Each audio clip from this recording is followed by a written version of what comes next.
svídelí, jednu snídaní s novou a toto krásné představení, které je za mnou. Já dětem přeju mnoho úspěchu, vám krásnou podívanou a pojďme si to společně užít.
Kolik hříchů lidé mají.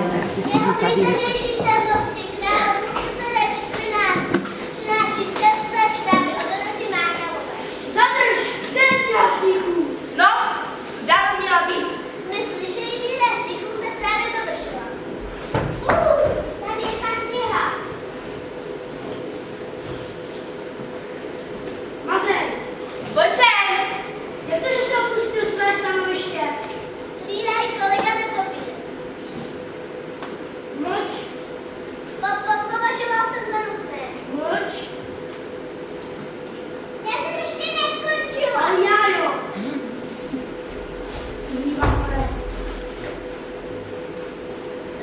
Ano, Dorota Máchalová, to je stránka 1027, 8. řádek vlevo dole. Já vidím! 8. řádek vlevo dole. Říkám, že vidím. Mrknu a vidím. Ano, teď tady.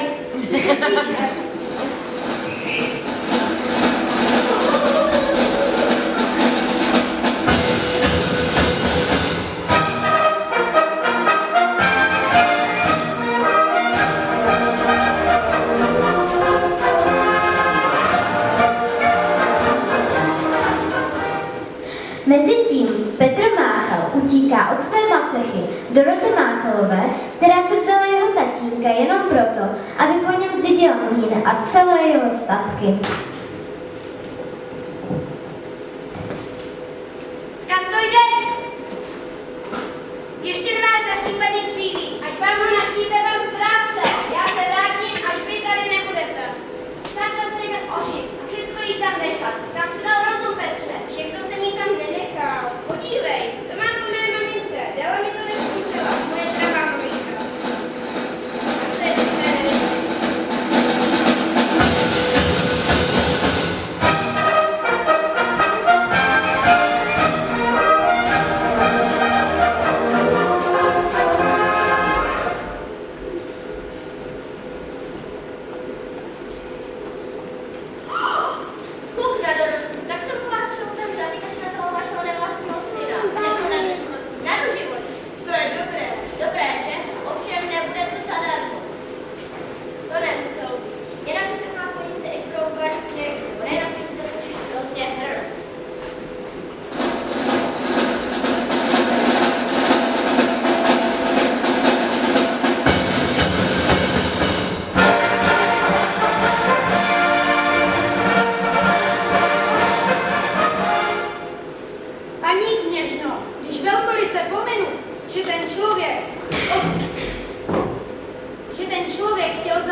víte, co jí nechal na krku?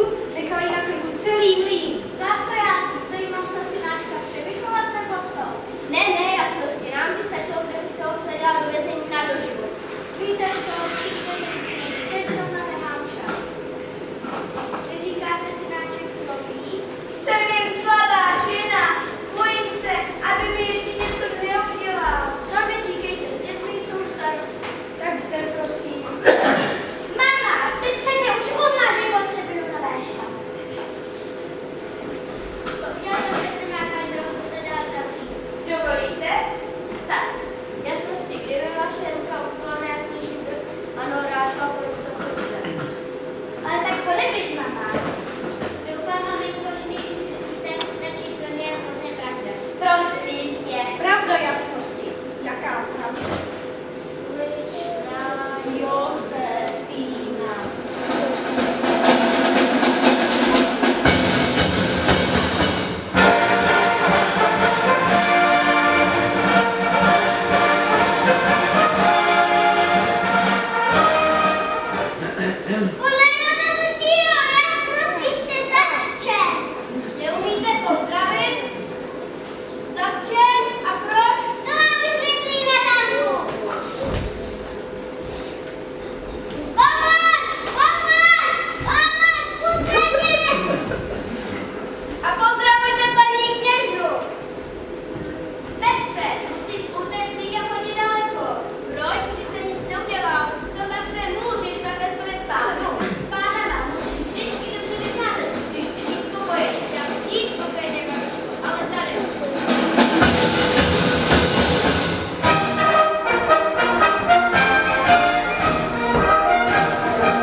Petra ráda.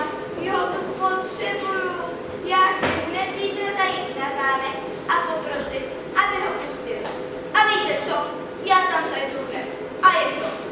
Jenom kdybyste byla tak hodná a pohlídala mi tady ty koláče, jo? Aby se mi nespálili. Vemte si to na sebe, já jsem tady hned.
Je jasnost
Frank vydá pro Dorotu Máchalovou, zajde do hospody, kde ho přinutí vypít několik korbelů piva. Ten den akorát vojáci verbovali muže v hospodě a on se upsal.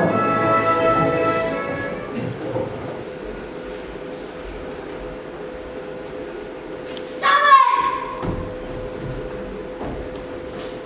To koukáš, to je návštěvička, co ty kašpare? Co to máš na sobě? Koukej ma za tlen. Když já jsem myslela. Ticho, a hlavně nemyslet. Kde máš ocas? A teď? V šatech? A v jakých šatech? Spál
mě zpátky domů. To víš, že vezmu, ale co dál? Počkej!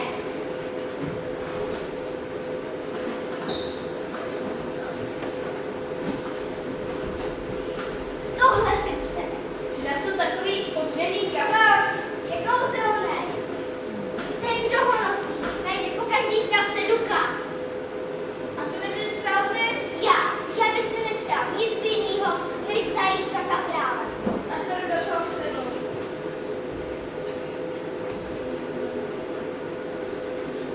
Dobrá, nemám námitek, aby si vzal kabát i s babičkou. Ale pokud jde o Janka, pustím ho s tebou, ovšem s podmínkou, že mi z kaprála přinesete právce ze zámku. A nepoznej někdo nahoře? Když máš na sobě kabát, jsi chráněná osoba.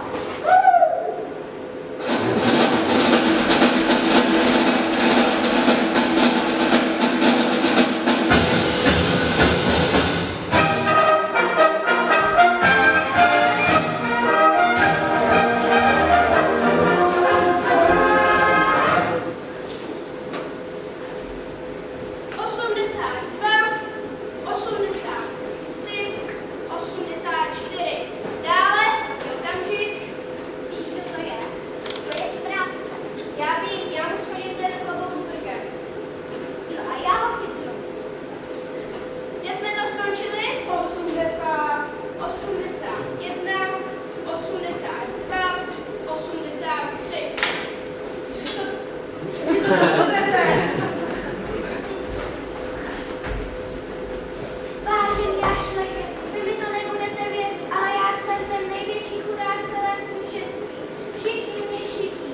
Děti z práce o totiž chci říct, mám jen samé dluhy. Kolik byste potřebovala paní Kněžno? Jak můžete vědět, že jsem, že nejsem? Nebudem si dát naskovávanou. Kolik byste teda potřebovala? 20 000 dukátů. No já vím, je to hodně. Dobrá, ale pod podmínkou, že mi dáte vaší dceru za moji manželku. No jo, 30. Dobrý.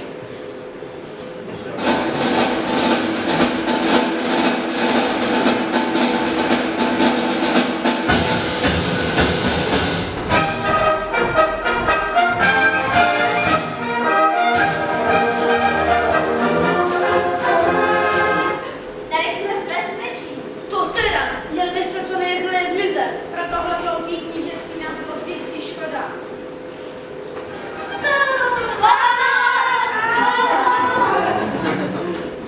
Musíš si ho vzít, když se trochu umije a oblékne. Já se nebudu ani umývat, ani oblékat. Princezna si mě musí vzít takovýho, jaký jsem. Cože, s takovým hoškarem bych se nemohla ukázat na ulici. No co by tam řekli lidi? Prosím, na stranu. Ne, děti, prosím vás, moje milé děti, vždyť bude válka. Pojď, Nana, ať si je vezme ona. Počkej, já své slovo propočím. Dostanete mou cenu za manžel. Přinese oběť, velikou oběť, pro knížectví i pro rodinu. Na stranu. Chudinka malá, však ona si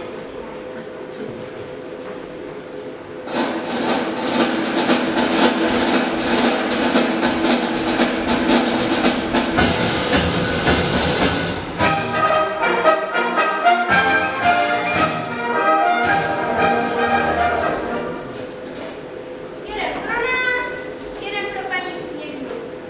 Jeden pro nás a jeden pro paní Kněžnu. Sádi tam ještě jednou, Petře. Budou se hodit a jim bude spoustit dní. Jeden pro nás a jeden taky pro nás. A teď každý mu jede pro štěstí. Zítra jdu na zámek, budu se ženit. Proč to děláš?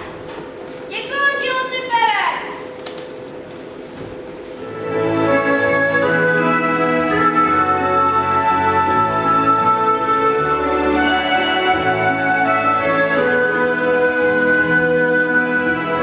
Kdo to je?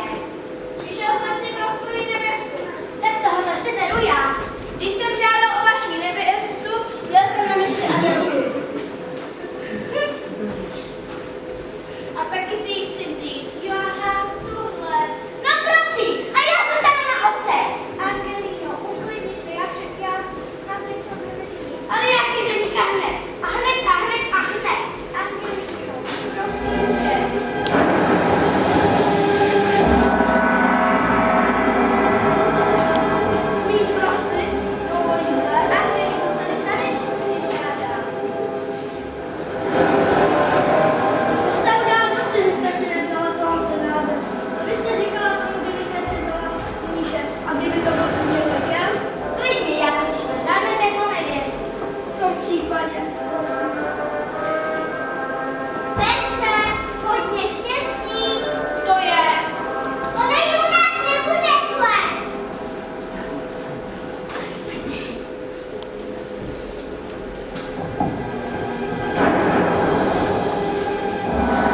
Ať už peklo bylo nebo nebylo, vymyšleno bylo dobře.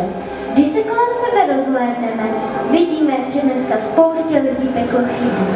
To víte, nikdy nedělá dobře, když si někdo může myslet, že zlo zůstane nepotrestáno.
Dámy a pánové, vážení rodiče, já jsem strašně moc rád, že jsem mohl mít vaše děti po těch 14 dní pod svěřením a zkrátka udělali jsme spolu spoustu projektů. Toto je jeden teda ze závěrečných projektů, nicméně samozřejmě udělali jsme toho spoustu. Zvládli jsme s dětma třeba indiánský večer, na který jsme měli úžasně skvělý ohlasy. Pak jsme třeba zvládli louku Ferdy Mravence a všichni jsme si hráli na hmyz a podobně. Zkrátka měli jsme 2 večerní pořady, které měly úspěch, měli jsme Snídani s Novou, která měla úspěch a teď máme Čerty, z Čerty nejsou žerty a já věřím, že ten měl teda taky úspěch. Tak velmi potlesky ještě jednou. Moc vám děkuju.